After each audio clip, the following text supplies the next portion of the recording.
1, 2, 3, mulai. Halo, nama saya Gracia Wanti. Saya dari Taman Konfidence. Saya mewawancarai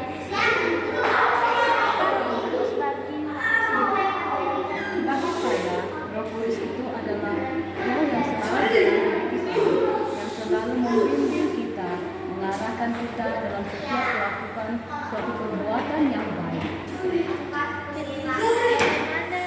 bagaimana ini merasa terkadang dalam kehidupan ini. Karya Roh Kudus bisa kita rasakan dalam diri kita adalah ketika kita melakukan suatu perbuatan jahat. Tapi kita bila melakukan suatu perbuatan yang jahat, ada dalam rasa diri kita atau perasaan kecil kita jangan, misalnya contoh yang paling kecil, misalnya ketika kita ingin mengambil sesuatu atau mencuri sesuatu, pasti dalam hati kecil kita melarang untuk melakukan suatu perbuatan itu. Itulah yang membimbing kita atau menyatakan bahwa Roh Kudus itu ada dalam diri kita. Apakah peran Roh Kudus dalam kehidupan pribadi sendiri? Peran Roh Kudus dalam kehidupan pribadi kita banyak ya, apalagi dalam diri kita sendiri. Kenapa?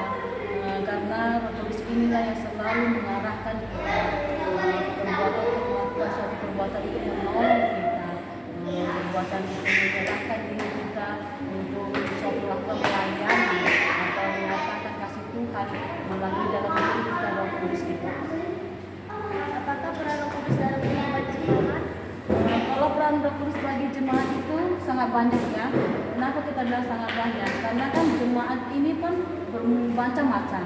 Nah, yang paling spesifik adalah ketika misalnya jemaat itu satu contoh yang paling simpel kita lakukan adalah ketika yang beribadah.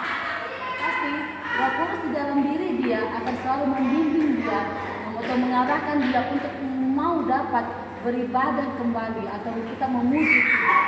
Itulah Roh Kudus ini atau memang Tuhan itu kan memiliki 3 cara atau disebut dengan Tritunggal, Allah Bapa, Allah Roh, dan Allah Allah. Nah, Roh Kudus yang Allah Roh inilah yang selalu mengarahkan kita dalam diri kita untuk melakukan sesuatu perbuatan yang baik. Jadi setiap jemaat pastilah memiliki Roh Kudus dalam diri dia untuk melakukan suatu hal, mengarahkan dia ke arah yang terbaik dalam dirinya. Sekian dan terima kasih.